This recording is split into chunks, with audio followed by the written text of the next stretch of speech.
Bonjour et bienvenue, chers téléspectateurs et chers internautes, au rendez-vous de cette émission Sans détour que j'ai l'immense plaisir de vous présenter. Nos invités, ou plutôt notre invité pour cette édition s'appelle Ibrahima Sène.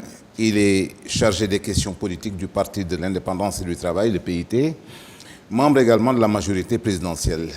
Avec moi pour animer ce débat, Maudignan, instituteur et inspecteur d'enseignement à la retraite, mais également notre jeune confrère Amidouane qui est consultant en communication. Monsieur Sène, l'actualité sénégalaise est particulièrement chargée. Hier, il y a eu la marche de l'opposition, une marche qui a été réprimée. La police a chargé les manifestants. Comment appréciez-vous cette démarche? Merci, M. Fall. Merci aussi d'avoir été le 14e invité à cette émission Sans détour. Bonjour Modi. Bonjour mon cher frère. Bonjour mon jeune consultant. Bonjour. Et surtout bonjour chers téléspectateurs et internautes. Maintenant, la marche de l'opposition, qu'est-ce que j'en pense? D'abord, j'ai été soulagé quand le préfet a pris un arrêté pour autoriser la marche. Parce que avant, avec tous les discours qui se développent autour, moi je m'étais permis de dire qu'il n'est pas question que l'on interdise à l'opposition de marcher, et l'opposition doit tout faire pour ne pas donner l'impression de braver l'autorité. Ils ont le droit à la marche qui s'exerce dans des conditions réglementaires. Clair, net et précis. Quand le préfet les a reçus, a accepté qu'ils exercent le droit à la marche en changeant l'itinéraire, j'ai dit que le préfet était dans son droit et a respecté la réglementation. Maintenant, la réaction de l'opposition reflète un peu, à mon sens, le niveau de maturité politique qui la caractérise. D'après les informations que nous avons reçues, et même relayées dans la presse, des gens réalistes ont dit, écoutez, notre objectif c'est de marcher pacifiquement, on l'a autorisé avec un itinéraire qui ne nous arrange pas totalement, mais respectons l'arrêté. D'autres disent non, nous allons imposer notre itinéraire. Est-ce de l'irresponsabilité? Écoutez, je ne dirais pas irresponsabilité, je dis manque de maturité.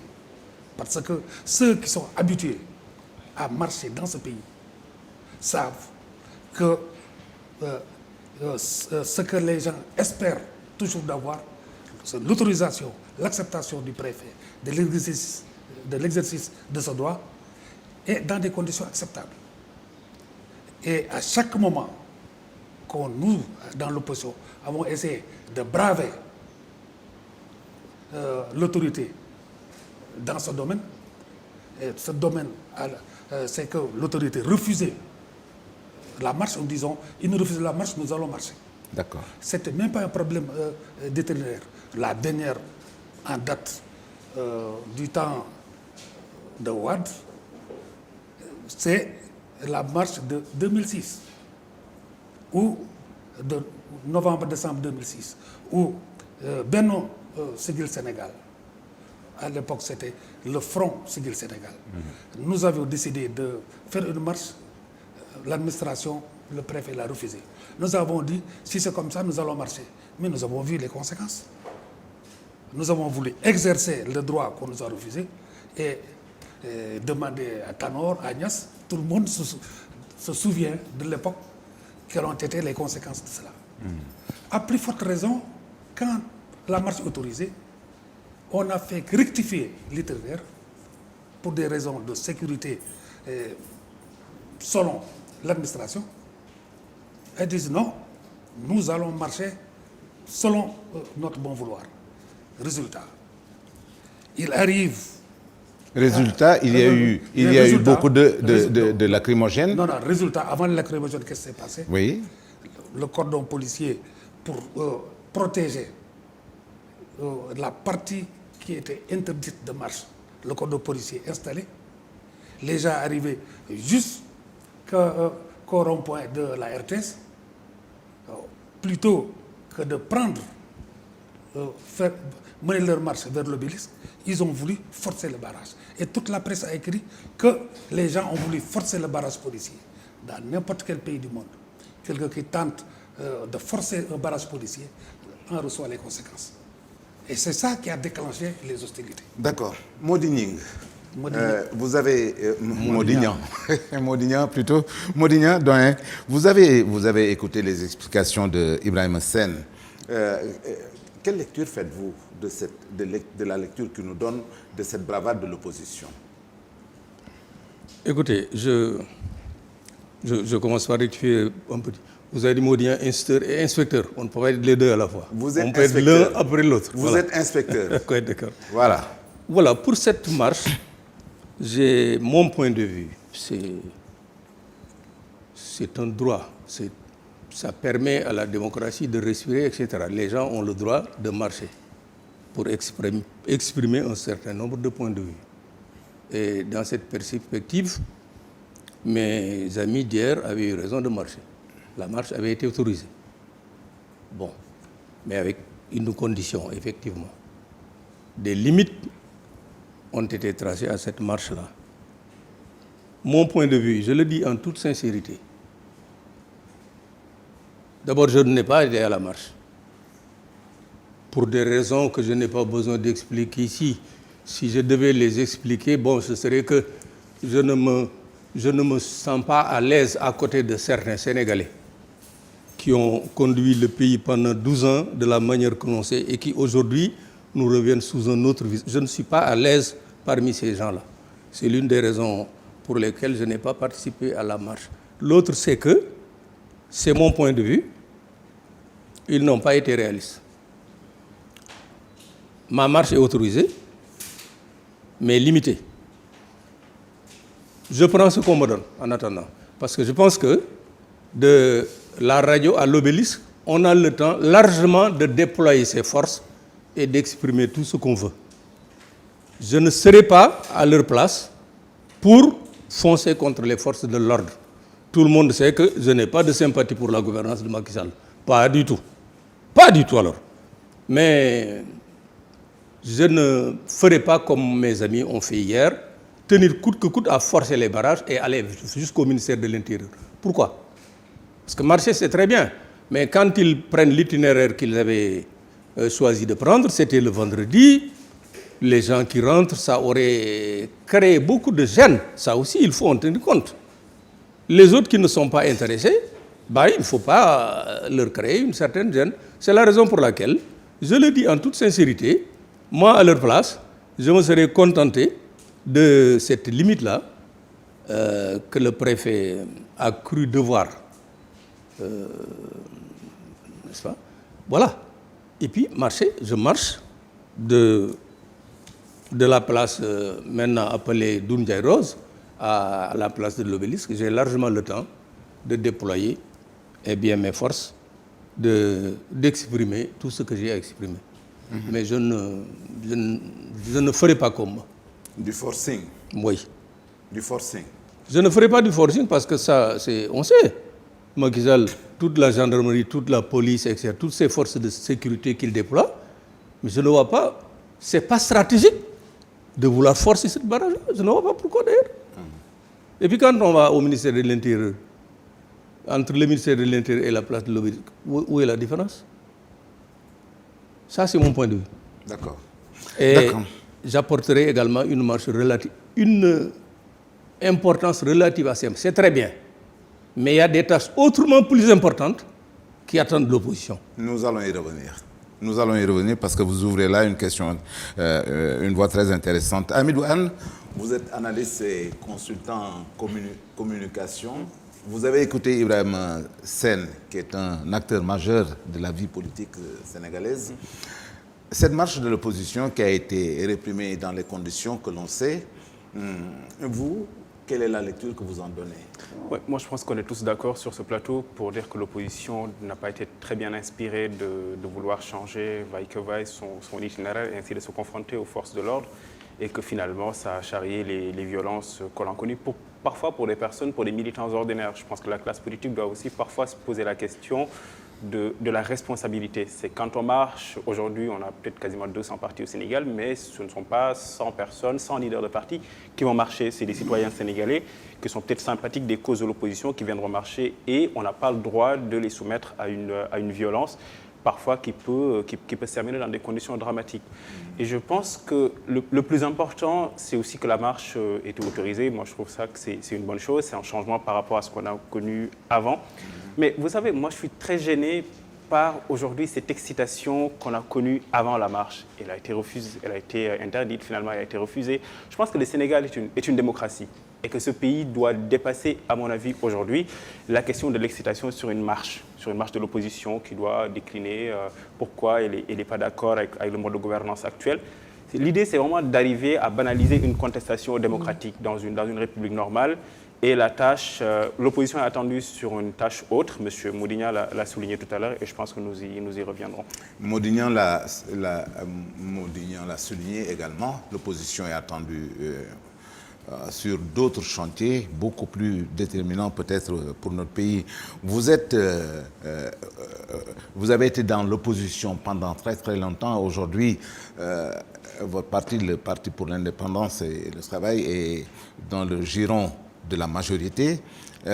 Ces marches qui sont interdites et qui font souvent l'objet de discussions quasiment à la dernière minute, c'est des négociations sans fin. Je ne pense pas que notre Constitution les cadrait de cette manière-là, Ibrahima Sène.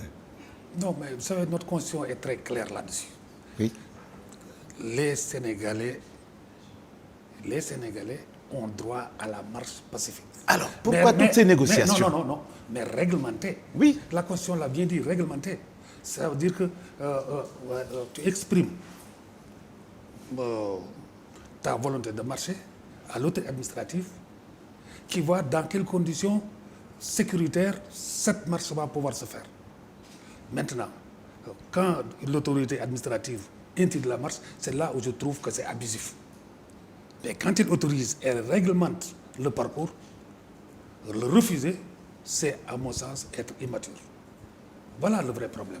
Et j'irai même encore plus loin, parce que nous avons vécu des périodes où le préfet attend la veille de la marche pour l'autoriser, en levant aux organisateurs la capacité de mobiliser les populations. Ou bien il attend la veille pour interdire. Et ça, nous avons vécu ces choses-là très souvent.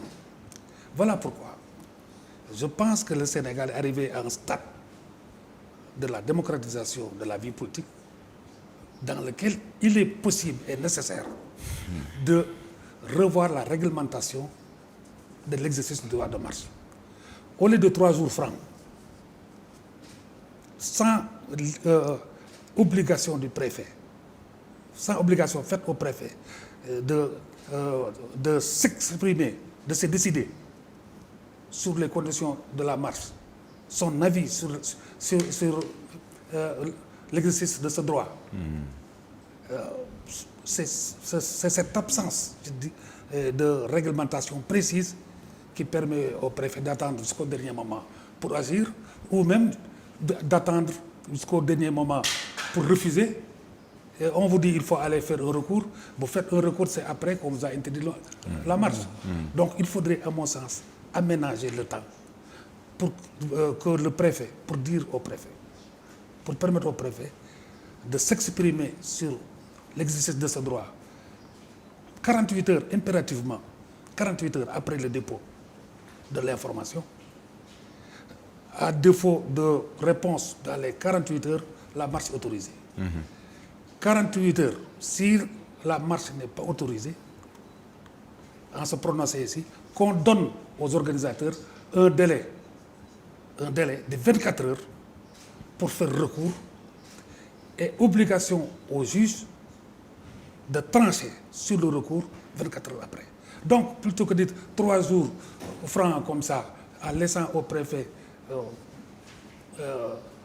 toute la latitude de créer du dilatoire, il faudra réglementer, à mon sens, la chose de telle manière que 48 heures après le dépôt, le préfet se prononce obligatoirement. 24 heures après, les organisateurs ont le droit, 24 heures au plus tard, ont le droit de recourir au juge, et le juge est tenu 24 heures, dans un délai de 24 heures, de s'exprimer. En ce moment, si le préfet, son refus est invalidé, les gens vont marcher conformément à leur programmation. Si le préfet, si le juge valide l'interdiction, bon, on respecte la décision du juge. Je pense que c'est une proposition intéressante. Moi, je pense que le Sénégal actuellement est arrivé à ce stade où il n'est plus possible, il n'est plus question de laisser du dilatoire dans les conditions d'exercice de ce droit constitutionnel.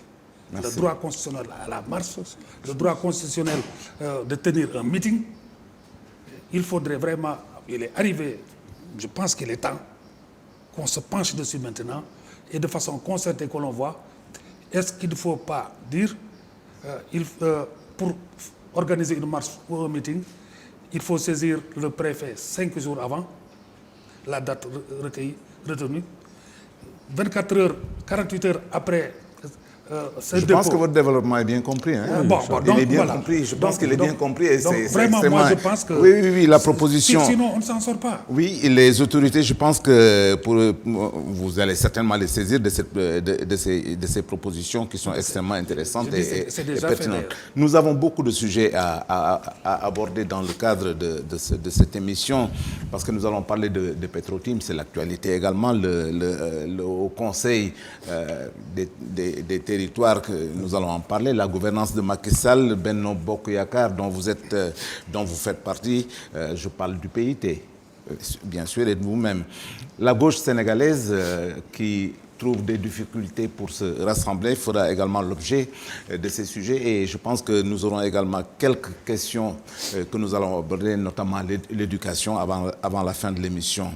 Alors, pour parler de Petro-Tim, c'était l'un des objets d'ailleurs de la marche de l'opposition. Pour parler de Petro-Tim, on annonce aujourd'hui la démission de Aliou Sall de Petro-Tim.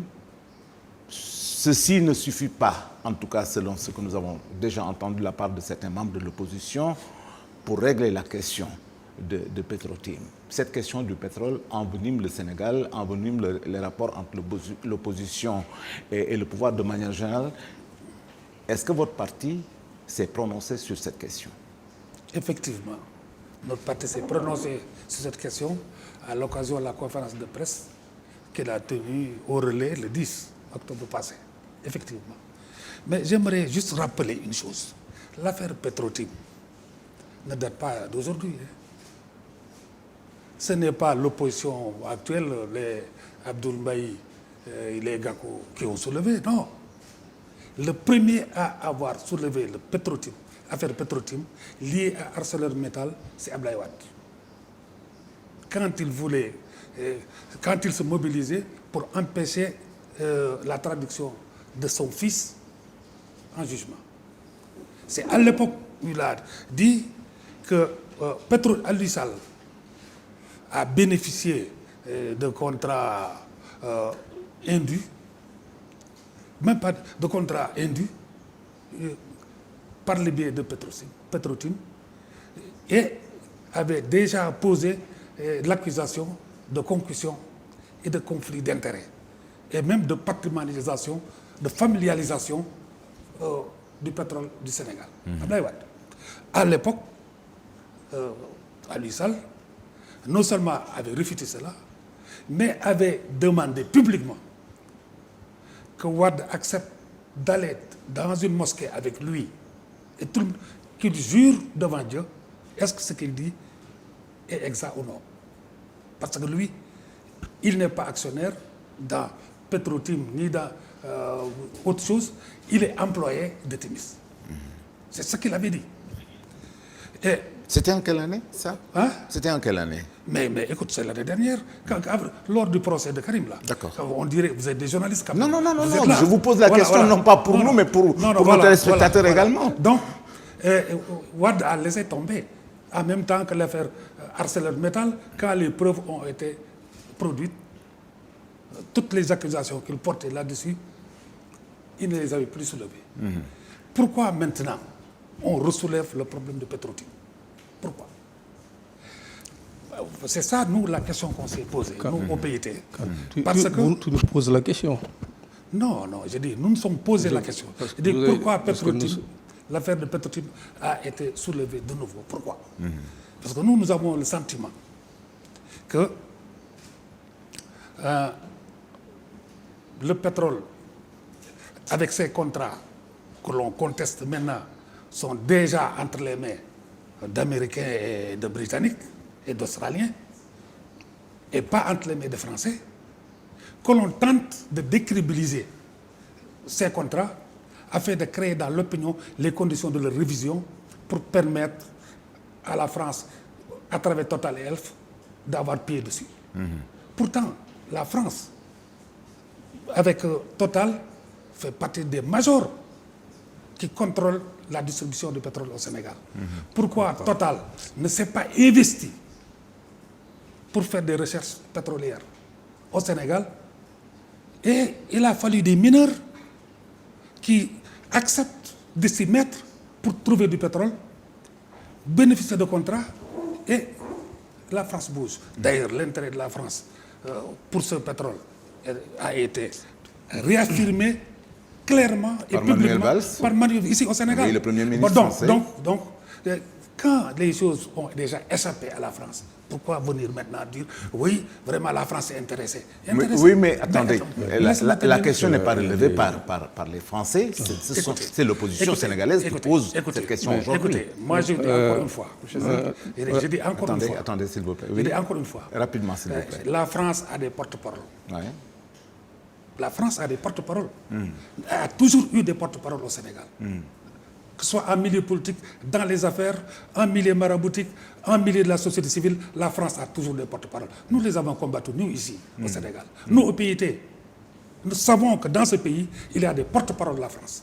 Il y a dans ce pays des porte-paroles des États-Unis. Ça, nous le savons. C'est bien compris, c'est bien compris. Je vais donner la parole à Mody.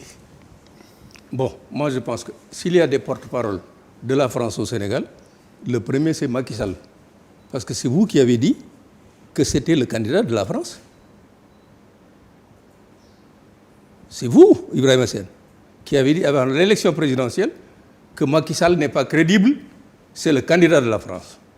Donc s'il y a un candidat de la France ici, c'est lui. Cela dit, moi je pense qu'on ne peut pas ramener... On ne peut pas ramener cette discussion autour de ça. Si les Sénégalais se font entendre avec autant de bruit, ce n'est point pour défendre la France. Il ne faut pas nous faire croire à ça. Là, non, il faut être sérieux.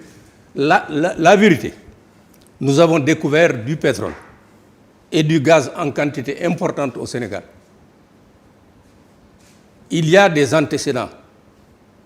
Il y a des expériences malheureuses. Le Nigeria, c'est le premier producteur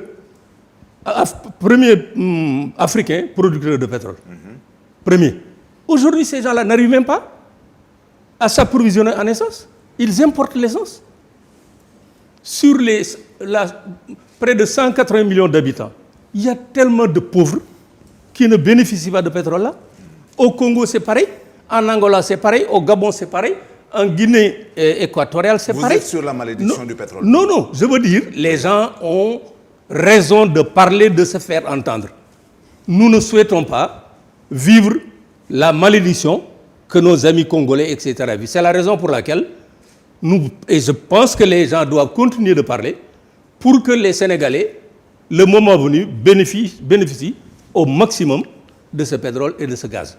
Et ces contrats dont ils parlent. Mais le problème, c'est que c'est vrai, les contrats ont Macky les a trouvés là. Mais on sait dans quelles conditions. On sait dans quelles conditions cette fameuse entreprise a été créée. On sait que le contrat a été établi avant la création de l'entreprise. Ça, c'est connu. Et il fallait prendre un décret pour valider les contrats.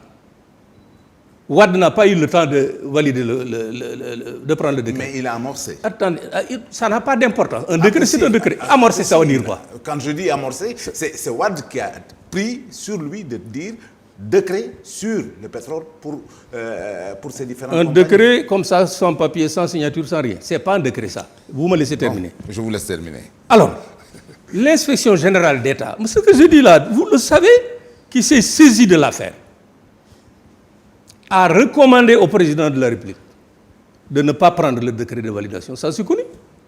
Ah bon? Oui, vous le savez. Je ne le sais pas. Non. Et il a dit oui. Moi, je sais, j'ai lu. Ah, tu as lu? Je sais, et vous le savez aussi. Je ne le sais pas. L'IGE, tout le monde le sait, a demandé au président de ne jamais prendre parce qu'il ne serait pas légal. Pour des raisons que vous savez. Il a dit oui. Quelque temps après, à la grande surprise de l'IGE, il a pris le décret. Tout en sachant qu'il allait bénéficier à son frère. Il ne faut pas tromper les gens. Ce n'est pas la France qui nous intéresse, c'est l'avenir des populations sénégalaises qui nous intéresse. Ce qui nous intéresse, c'est que le moment venu, les Sénégalais bénéficient largement de notre pétrole et de notre gaz. Okay. Voilà le problème. D'accord. Amidou Anne, nous reviendrons à vous, monsieur Sène. Alors, moi, je ne crois pas du tout à la théorie de la malédiction du pétrole. Moi, au contraire, je pense que c'est une bénédiction, que ça va nous permettre à un pays d'avoir des ressources additionnelles publiques afin de pouvoir construire plus d'écoles, plus d'hôpitaux, pouvoir peut-être payer mieux les fonctionnaires et en tout cas d'investir sur des secteurs structurants qui peuvent enfin amorcer le démarrage du... Mais le débat tel qu'il est amorcé aujourd'hui, qu'est-ce que vous en pensez? Oui, c'est là où j'arrive. Vous savez, moi j'ai eu vraiment de plonger un peu les mains dans le cambouis dans un débat où chacun parle et où on entend toutes les versions aussi parfois faramineuses les unes que les autres. Vous savez, il faut éclaircir cette question du pétrole, c'est extrêmement important, je suis d'accord. Et les Sénégalais, les générations futures, méritent aujourd'hui qu'on leur dise comment leur pays est géré. Il faut aussi qu'on institutionnalise dans nos pays en Afrique, pas seulement au Sénégal, la question de la reddition des comptes et que les gouvernants puissent rendre compte de ce qu'ils font à la population, d'où quand même découle leur mandat. Donc effectivement, que ce soit une commission d'enquête parlementaire ou tout autre moteur, il faut faire la lumière sur cette affaire Petro-Tim, dans laquelle aujourd'hui quand même beaucoup de versions divergent et beaucoup de versions foisonnent dans les médias. Mais moi j'aimerais interpeller M. Ibrahima Sène. Ne pensez-vous vraiment que la question du pétrole est une chose importante et que le débat aujourd'hui est important pour que les Sénégalais sachent? C'est tellement important que, est-ce que ce n'est pas trop facile de battre ça en brèche et de dire que tout ça est la responsabilité de la France? Si vous dites aujourd'hui qu'il y a des porte-paroles de la France, je pense que vous parlez de l'opposition et de certaines forces sociales, économiques et religieuses, M. Ramessène, durant le régime d'Abdoulaye Wade, vous êtes allé souvent vous plaindre devant l'ambassadeur de France et devant l'ambassadeur des États-Unis. Alors la question de la souveraineté aujourd'hui vis-à-vis de la France, que vous brandissez précisément, et ce n'est pas le premier cas, vous en avez parlé pour le Gabon récemment, mais bon, je pense qu'on n'aura pas le temps d'en parler. Est-ce que cette question n'est pas importante pour qu'on batte tout en brèche et qu'on parle encore et toujours de la France? Bon, je débute par là où il tombe. Vous avez la parole. Non. Alors, souvenez-vous bien, quand nous, dans l'opposition, on allait à l'ambassade de France et à l'ambassade des États-Unis, tout le monde sait ce qu'on disait et ce qu'on a écrit là-dessus. C'est quoi? Parce que nous savons que la France, comme les États-Unis, ont encore un pouvoir sur nos gouvernants. Nous disons, écoutez, dites à vos gens que ce qu'ils font est inacceptable.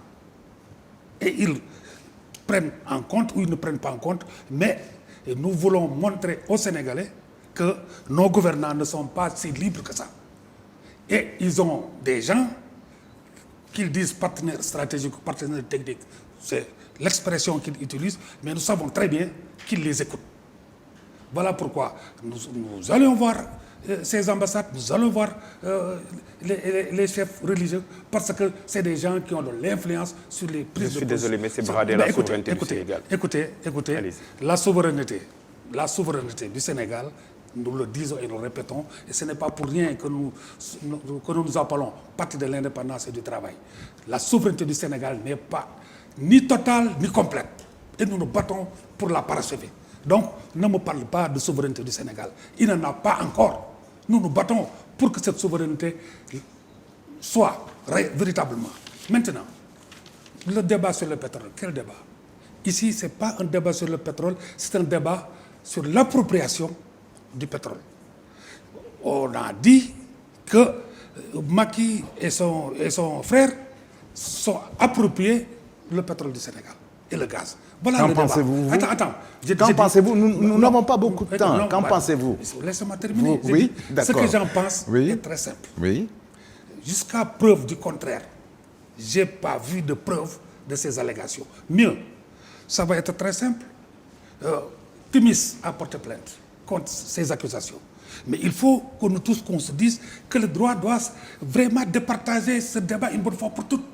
Ça n'a rien à voir avec les possibilités d'utilisation du pétrole pour développer le pays et pour autre chose. Mais ici, le débat, on a accusé, il ne faut pas dire le débat sur le pétrole, mais le débat sur l'appropriation familiale du pétrole.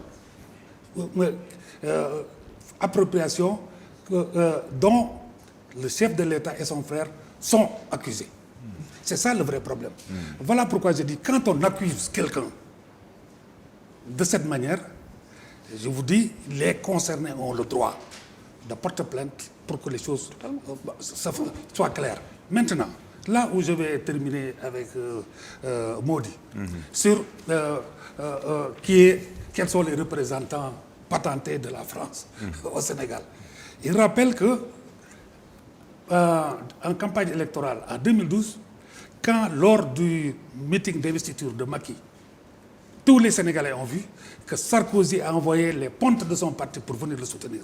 Donc, quand j'ai dit que Macky est le candidat à la France, mais personne n'a eu à redire quelque chose, sauf le Macky lui-même, qui dit qu'Ibrahim Masser exagère, moi je suis le candidat des Sénégalais et non la France. La France, Sarkozy est venu soutenir ma candidature, mais ça ne fait pas de moi son candidat. Moi, je juge Macky, une fois au pouvoir, sur les actions qu'il mène par rapport aux intérêts français au Sénégal.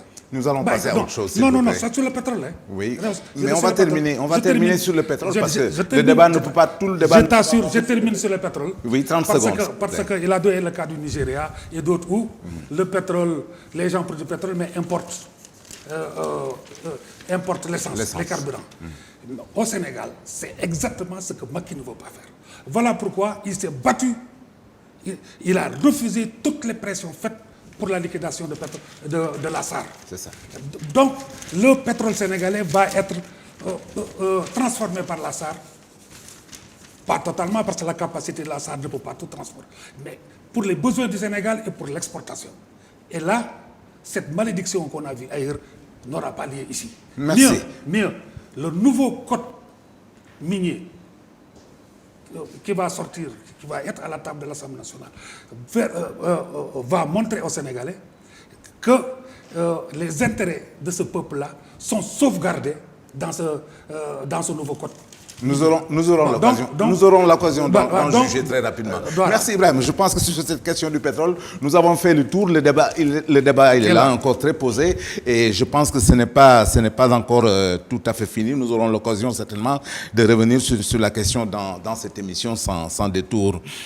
Le Haut Conseil des territoires. Des collectivités territoriales. Modignan, aujourd'hui, l'on attend l'installation. On attend l'installation de ce Haut Conseil. Clientélisme politique ou est-ce une opportunité à saisir pour le Sénégal, Ibrahim Masser? Vous savez, à chaque moment qu'une institution est créée, ce que j'appelle les mauvaises langues disent toujours, c'est pour caser une clientèle. Toute institution, même quand une entreprise, un service est créé, oui, c'est pour caser des clientèles.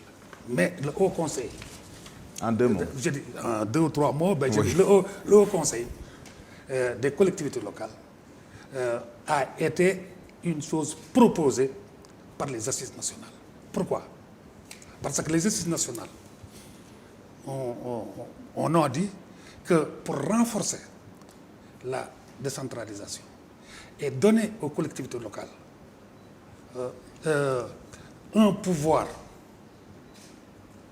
institutionnel de consultation pour que le pouvoir exécutif ne puisse pas mener une politique envers les collectivités locales de façon unilatérale, mais qu'il tienne compte, qu'il consulte nécessairement cet organe institutionnel. Voilà pourquoi, pour renforcer la décentralisation, que les assises nationales l'ont recommandé. Mieux, la CNRI a repris cela et a bien peaufiné dans la réforme des gestions qu'elle a proposée le Haut Conseil des collectivités comme organe consultatif en déclinant la manière dont ce Haut Conseil devrait être constitué. Ça veut dire quoi?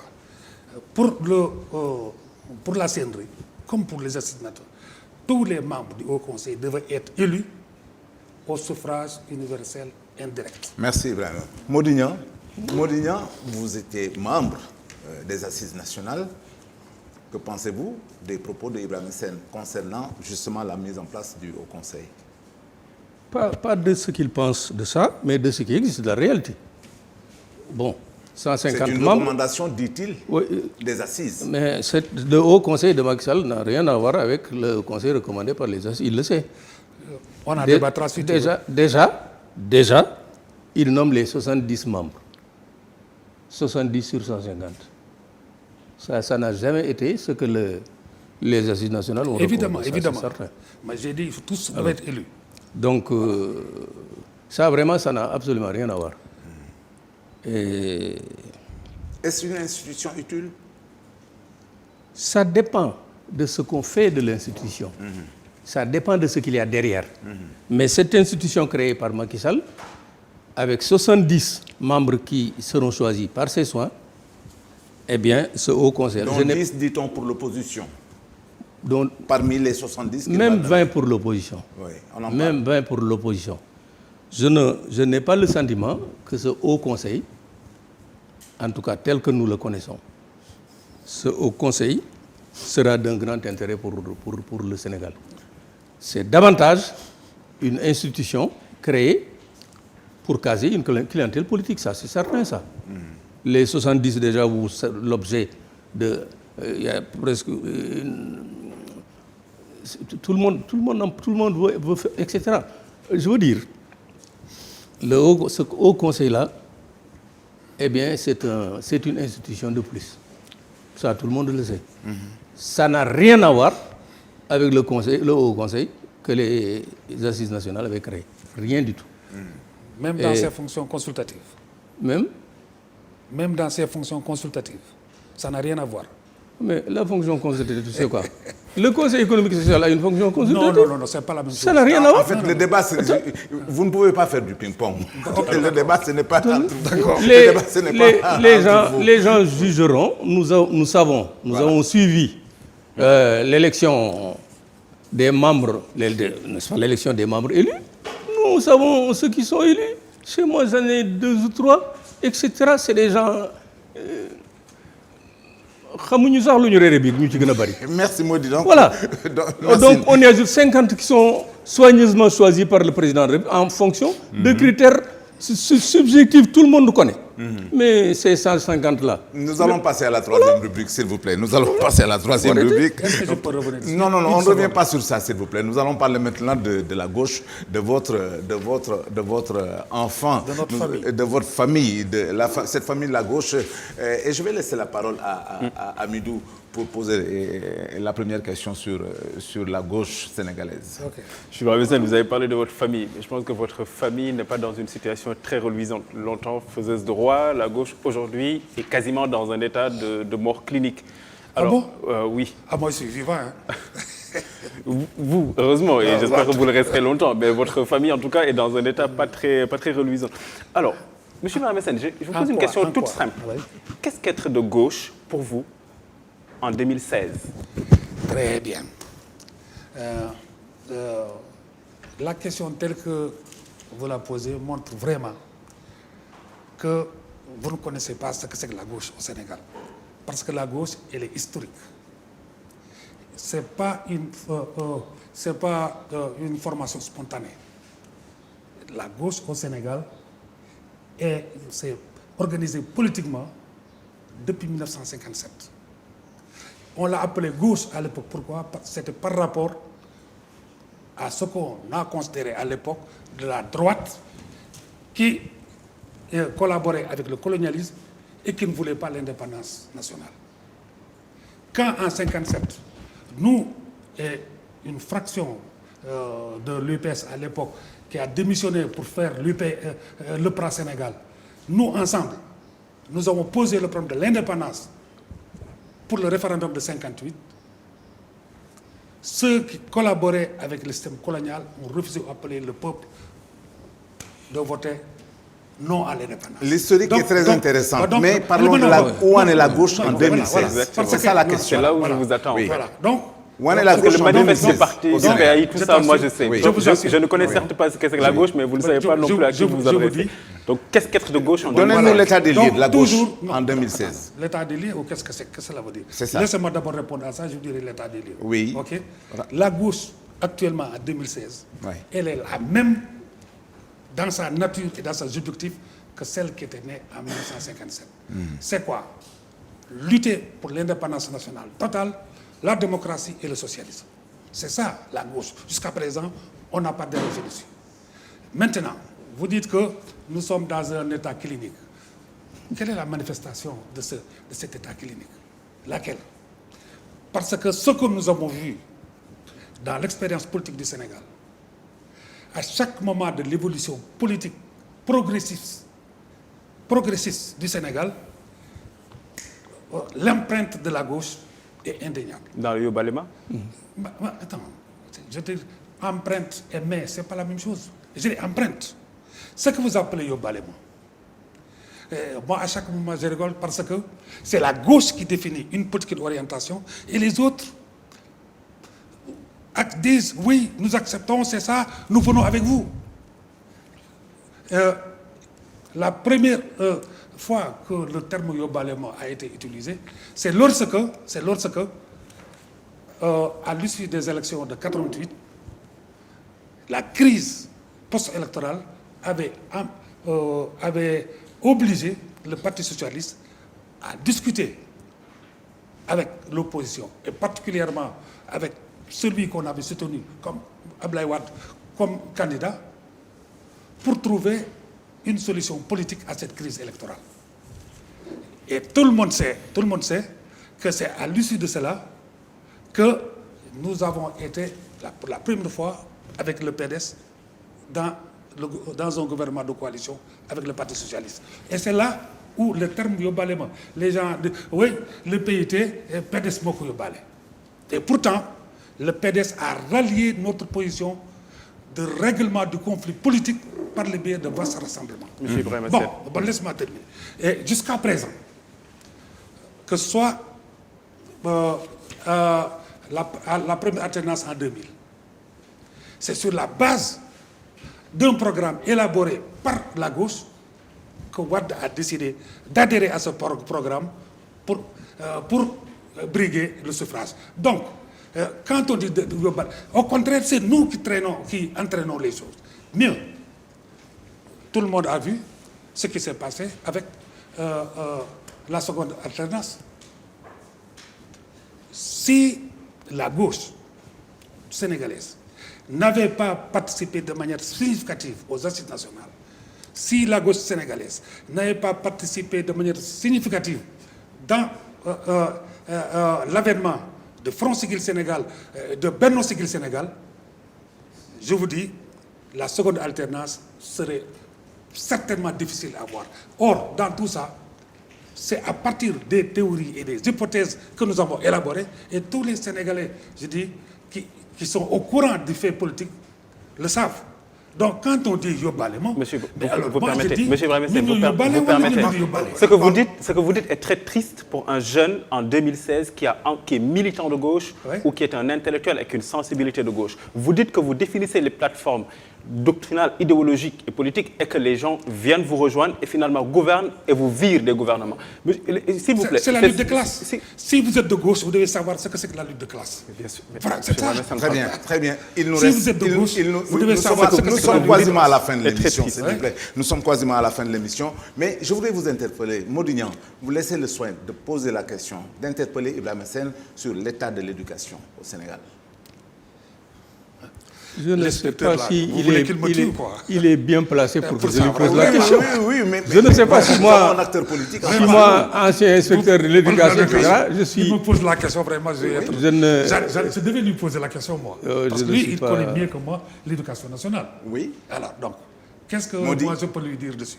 Bon, pose la question, Modi, puisqu'il te Je ne demande. sais même pas comment je vais vous le poser. Quel est, comment tu vis actuellement la situation de l'école sénégalaise? Dramatiquement. Je C'est-à-dire, la vis dramatiquement. Tout simplement parce que voilà une école qui, non seulement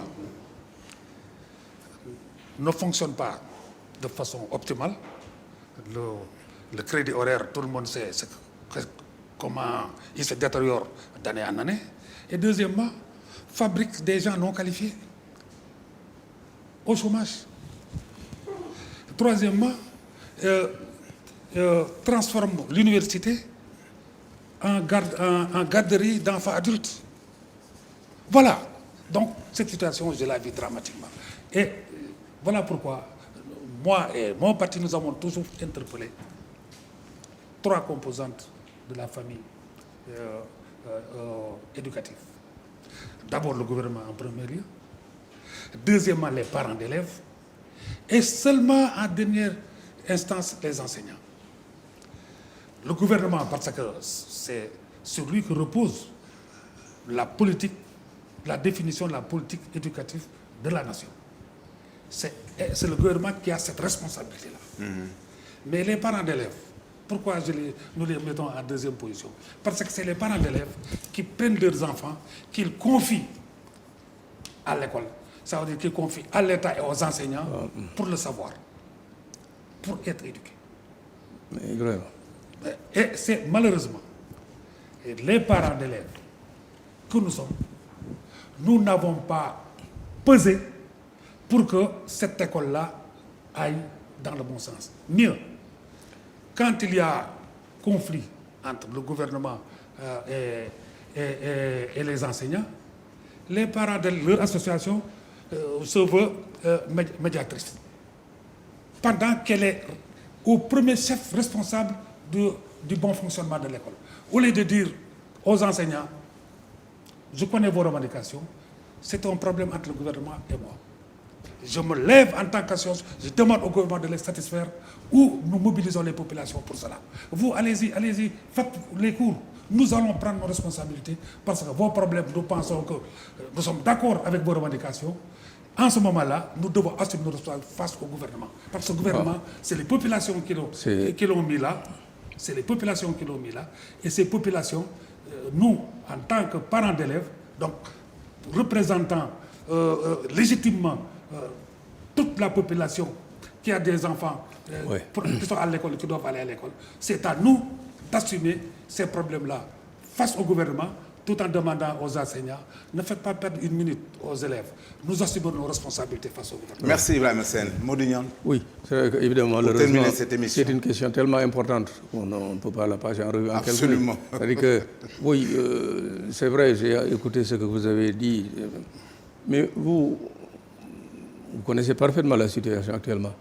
En tant que Benno Bokk Yakaar, surtout vous en tant que PIT, qu'est-ce que vous faites pour que les choses changent? Vous savez que l'école sénégalaise est mal en point. Clément, Qu'est-ce que vous faites?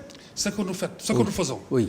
encore une fois, ce que nous faisons, c'est auprès du gouvernement, auprès de l'association des parents d'élèves et auprès des enseignants. Nous faisons tout ce que nous pouvons pour que chacun dans son domaine assume ses responsabilités. Les enseignants, c'est pour enseigner. Les parents d'élèves, c'est pour obliger l'État à créer les conditions qu'il faut pour que l'école marche. Merci, Nous, ce que nous merci, avons à faire- merci. C'est la fin, malheureusement. Malheureusement, il y a encore beaucoup de choses à dire. Hein. Il y a encore beaucoup de choses à dire. Je sais que, oui, Modignan, vous restez sur votre fin, tout comme... Je suis resté sur ma fin. oui, malheureusement, vous aurez l'occasion de revenir. Nous aurons l'occasion de nous retrouver encore sur ce plateau. moi, je suis très content qu'ils soient à leur fin. Sans détour, c'est terminé pour aujourd'hui. C'était la L'auditoire 14e est resté édition. sur sa fin. Et Importante. notre invité principal, c'était donc Ibrahim Hassen, le chargé des questions économiques du PIT et chargé des questions économiques et sociales du Parti pour de l'indépendance et du travail, donc le PIT, avec notre doyen Modignan, qui est inspecteur de l'enseignement, qui est à la retraite, qui est également essayiste, il faut le dire. L'autre éditorialiste, c'est notre jeune confrère Amédou Anne, qui est analyste et consultant en communication. Merci, au prochain rendez-vous. Merci. Merci.